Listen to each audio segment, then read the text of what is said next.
since the creation of Al-Andalus around 711, or the year 92 according to the Islamic calendar.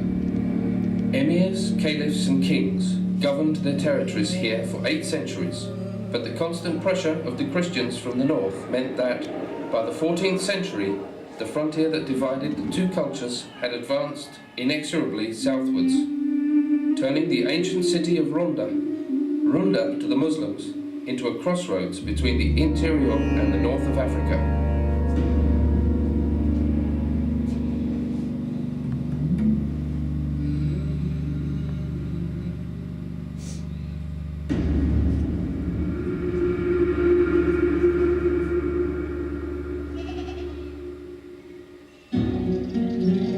The Christian advance down the peninsula caused the flight of the population towards the cities situated in the south.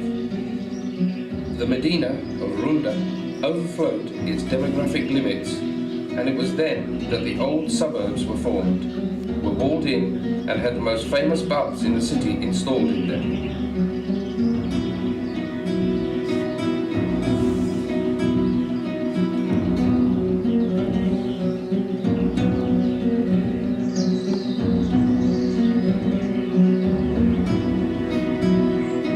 The place occupied by the baths is located next to the only entrance from the north to the old city of Ronda.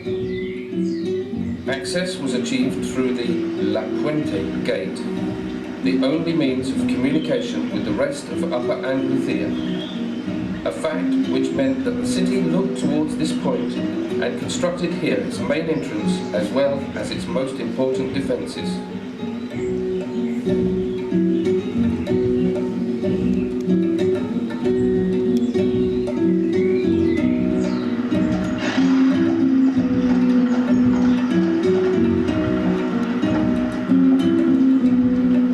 The location of the baths is not just chance. It was the custom to locate them at the entrance to the city because the area around the gates was one with a great movement of people where travellers could not only purify their bodies but also their souls, as there was a mosque next to the baths.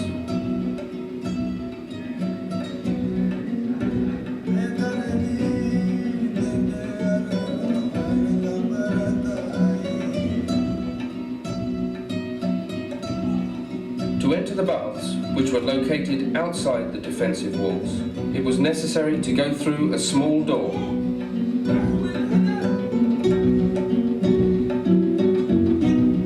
Once through, some stairs led up to the entrance door of the baths.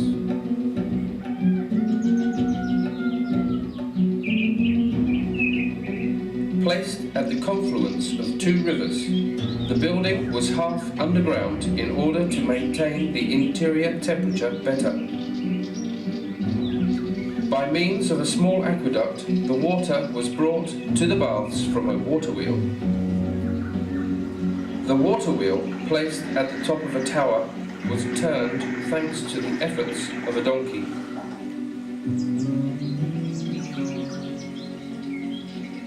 The mechanism of the water wheel passed down through the interior of the tower to a level below that of the river so that the water would flow into the interior and be collected and raised to the higher platform.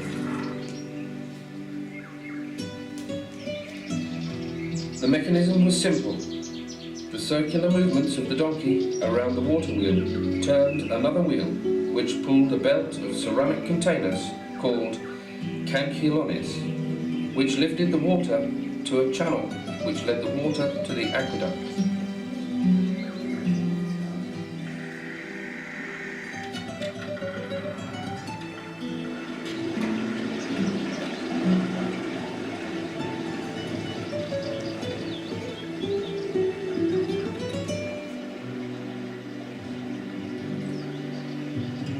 The water brought by the aqueduct filled a water deposit in the woodshed, and from there it was distributed along ceramic channels called atanoles to the different parts of the baths.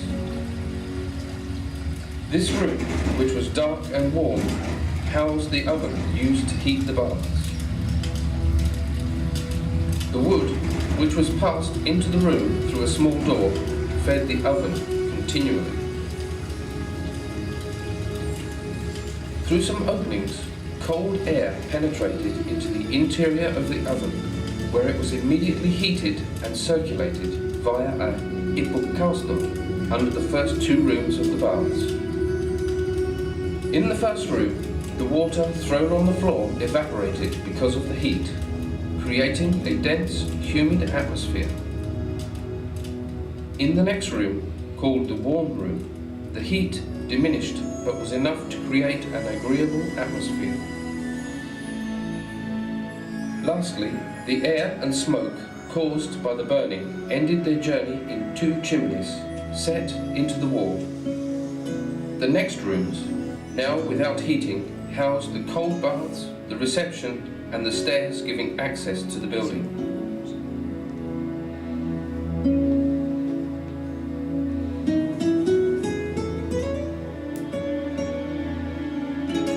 The baths were places for meeting, chatting, and resting, as well as places where the Muslim religion's requirement for hygiene and cleanliness could be fulfilled.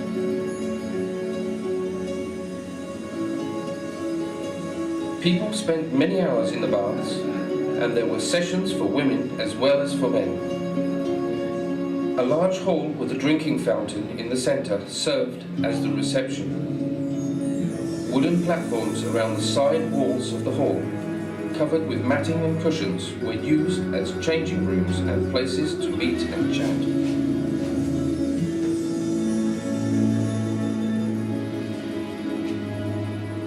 Four great pillars supported a huge dome adorned with skylights. Sunlight shone through these to illuminate the hall.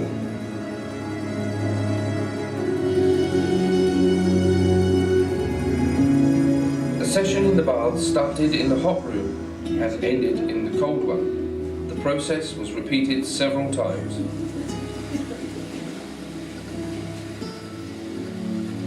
The cold room had two pools of cold water, one at each end of the room, which were fed by pipes sent into the walls, which carried the water from the water deposit in the woodshed to the pools.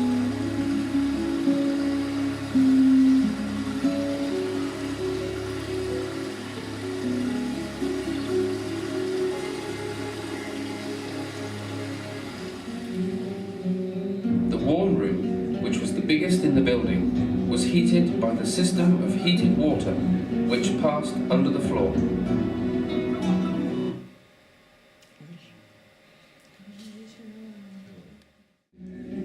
And tables where massages and other treatments with ointments and perfumes were performed.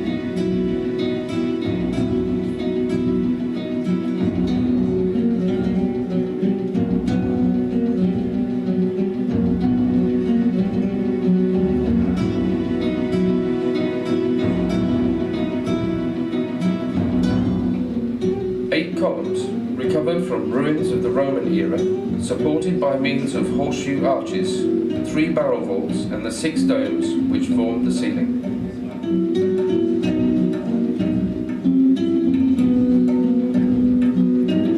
The last of the rooms, the first to be visited, was the hot room.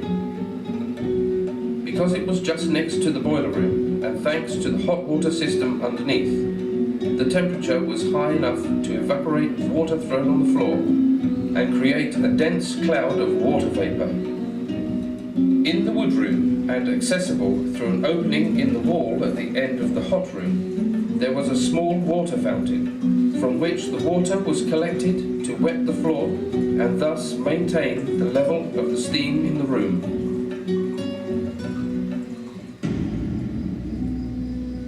This same system of baths has continued to be used throughout the centuries, right up to our times.